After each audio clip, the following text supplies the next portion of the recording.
ناظرین، یہ 18 نومبر 1986 کی بات ہے جب انڈین فوج نے براسٹیک کے نام سے فوجی مشقیں شروع کیں اور اس مقصد کے لیے راجستھان میں پاکستانی سرحد کے قریب جمع ہو گئیں۔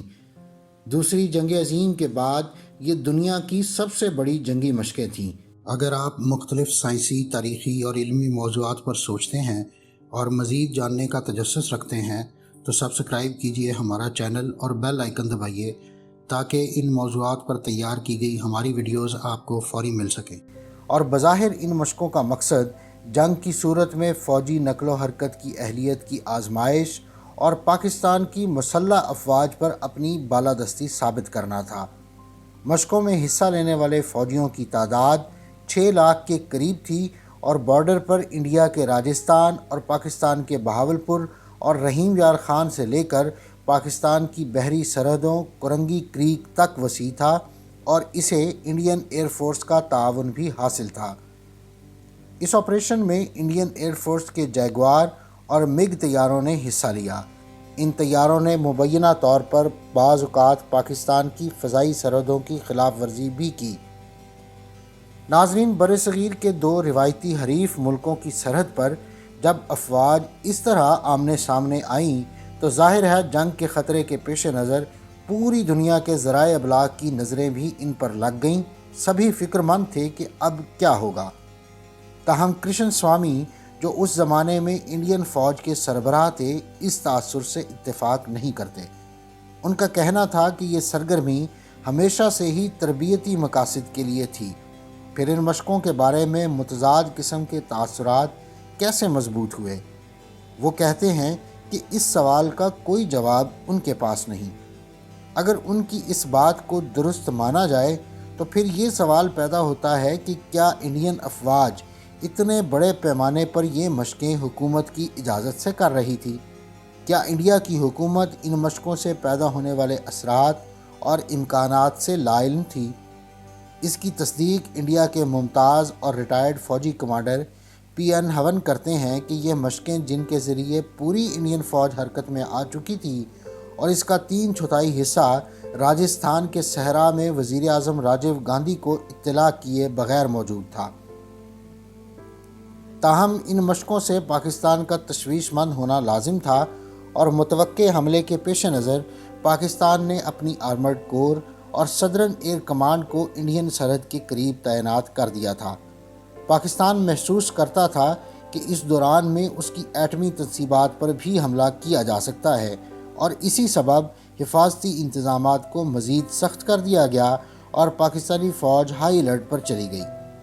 ناظرین، انڈین فوج کے سربراہ سندر جی یہ خواب دیکھتے تھے کہ وہ کسی ماہر شمشیر زن کی طرح اپنا وار کریں گے اور پاکستان کو 2 حصوں میں کاٹ کر رکھ دیں گے اور انہیں پاکستانی فوج کو اس صحرا میں ہرانے میں کوئی دشواری نہیں ہوگی۔ اس طرح دونوں ملکوں کے درمیان 1947 سے طاقت کا جو توازن چلا آ رہا تھا وہ اس کا خاتمہ کر دیں گے۔ اصل منصوبہ یہ تھا کہ پنجاب پر حملہ کر کے اسے سندھ سے کاٹ دیا جائے تاکہ پاکستان کی ایٹمی صلاحیت کے حقیقت بننے سے پہلے ہی اس کا خاتمہ کر دیا جائے۔ تاہم اس سارے معاملے کا ایک اور پہلو یہ بھی تھا کہ بھارتی پنجاب میں اس وقت سکھ علیحدگی پسندوں کی تحریک زوروں پر تھی اور پاکستان پر سکھوں کی علیحدگی کی تحریک کی حمایت کا الزام لگایا جاتا تھا۔ انڈین قیادت، جس میں اس وقت کے وزیر اعظم راجیو گاندھی اور وزیر داخلہ شامل ہیں، انہوں نے پارلیمنٹ میں بیان دیا تھا کہ علیحدگی پسندوں کی حمایت کرنے پر پاکستان کو سبق سکھایا جائے گا، جبکہ ان دنوں کراچی میں پٹھان مہاجر تنازع بھی شدت اختیار کر چکا تھا اور کراچی شہر میں امن و امان کی صورتحال خراب تھی۔ انڈیا اس صورتحال سے بھی فائدہ اٹھانے کا خواہش مند تھا۔ ایسی صورتحال میں جب پاکستان کی سرحد پر بھارتی فوجوں کی موومنٹ سے پاکستانی حکام اور فوج کو تشویش ہوئی تو دراصل یہ بھی بھارتی آرمی چیف جنرل سندر جی کا ایک سوچا سمجھا منصوبہ تھا۔ مقصد یہ تھا کہ ان مشقوں کے ذریعے پاکستان کو مشتعل کیا جائے تاکہ وہ کوئی جوابی کارروائی کرے اور اس کی بنیاد پر بھارت کو پاکستان کی جوہری تنصیبات پر حملہ کرنے کا موقع مل جائے گا۔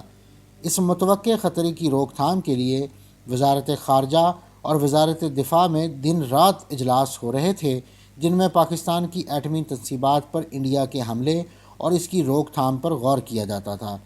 اس سلسلے میں پاکستان کی مسلح افواج کو مستقل طور پر یہ احکامات دے دیے گئے تھے کہ وہ ہمہ وقت تیار رہیں اور اس قسم کی کسی بھی حملے کا رخ موڑیں۔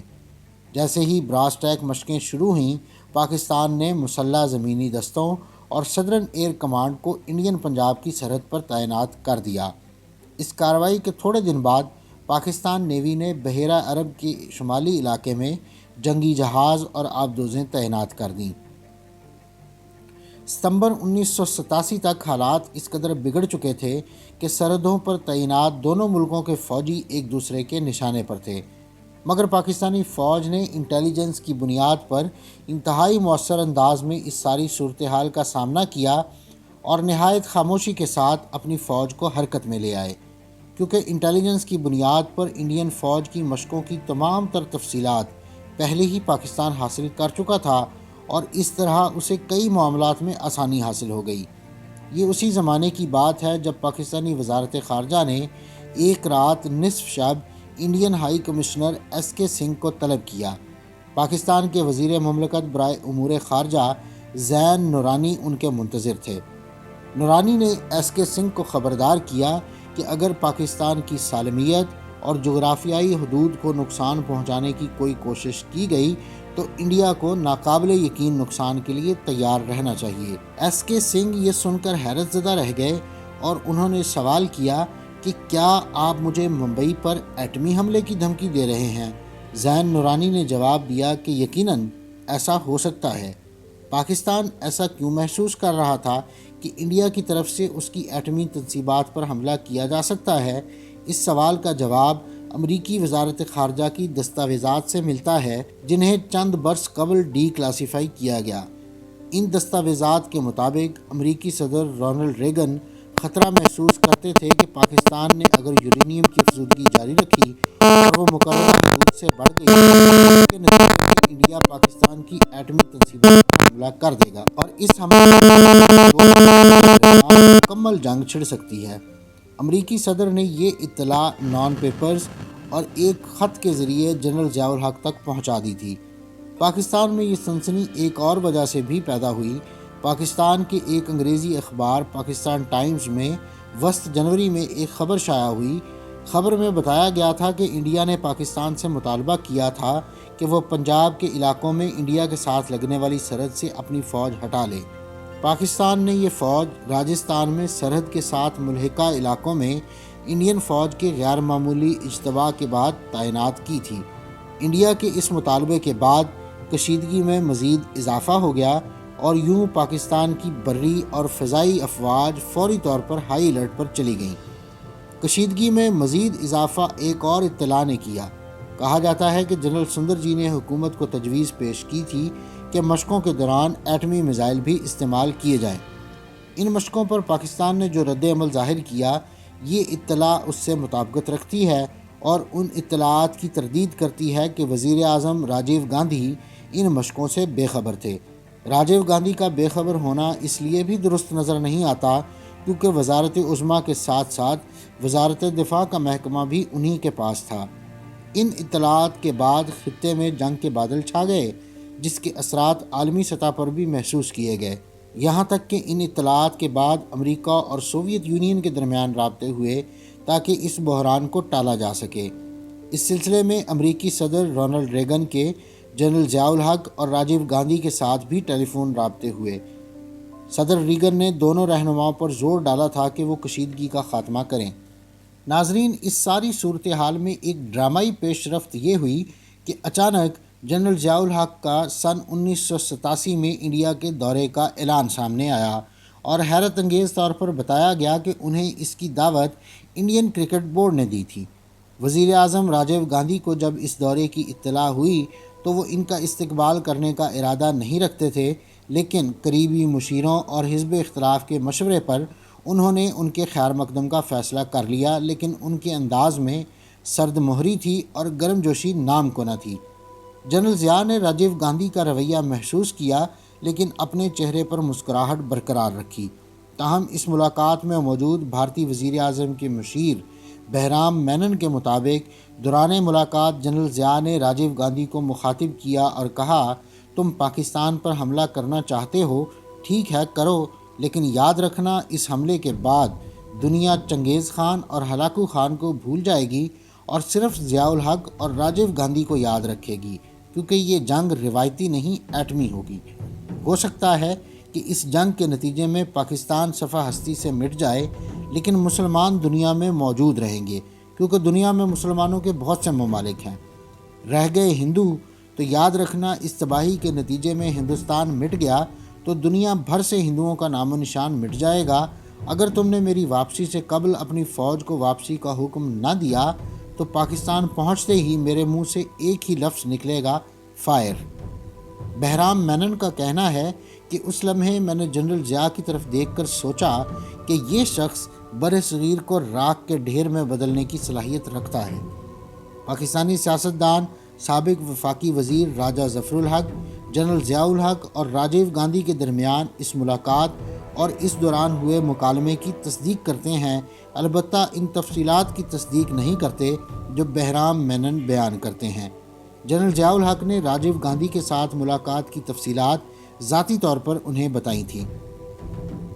انہوں نے بتایا کہ راجیو گاندھی رخصت کرنے کے لیے جب اٹھے تو جنرل ضیاء الحق نے ان سے کہا کہ آپ ذرا میری بات سن لیں۔ یہ کہہ کر وہ اپنے میزبان کو ایک طرف لے گئے اور ان سے کہا کہ جو کچھ آپ کے پاس ہے وہی کچھ ہمارے پاس بھی ہے، یعنی ایٹمی اسلحہ، اس لیے بہتر یہی ہے کہ آپ سرحدوں سے اپنی فوجیں ہٹا لیں۔ جنرل ضیاء نے مجھے بتایا کہ یہ سن کر راجیو گاندھی کے ماتھے پر پسینہ آ گیا۔ راجہ ظفر الحق بہرام مینن کی اس بیان کو درست نہیں سمجھتے، جس میں انہوں نے کہا تھا کہ جنرل صاحب نے اس موقع پر بعض تاریخی شخصیات کا حوالہ دیا یا یہ کہا کہ برصغیر کی تباہی کی صورت میں اس دنیا میں مسلمانوں کا وجود تو برقرار رہے گا، لیکن ہندو اس کرۂ ارض سے مٹ جائیں گے۔ تاہم جنرل ضیاء کے دورہ انڈیا کے بعد صورتحال بدل گئی اور 27 فروری کو انڈیا کا سرکاری وفد اسلام آباد پہنچ گیا۔ ان مذاکرات کے نتیجے میں دونوں ملکوں کے درمیان معاہدہ طے پا گیا اور اس معاہدے کے نتیجے میں پاکستان اور انڈیا کی افواج کشیدگی سے پہلے کی پوزیشن پر چلی گئیں۔ فوج کی واپسی کے بعد انڈیا نے بعض اضافی اقدامات بھی کیے، جس میں بیرونی صحافیوں اور سفارتکاروں کو راجستھان کے دورے پر مدعو کیا گیا تاکہ انہیں بتایا جا سکے کہ انڈیا جارحیت کا کوئی ارادہ نہیں رکھتا تھا۔ ناظرین، یہ تھی آج کی ویڈیو۔ اگلی ویڈیو تک کے لیے مجھے اجازت دیجیے۔ اللہ حافظ۔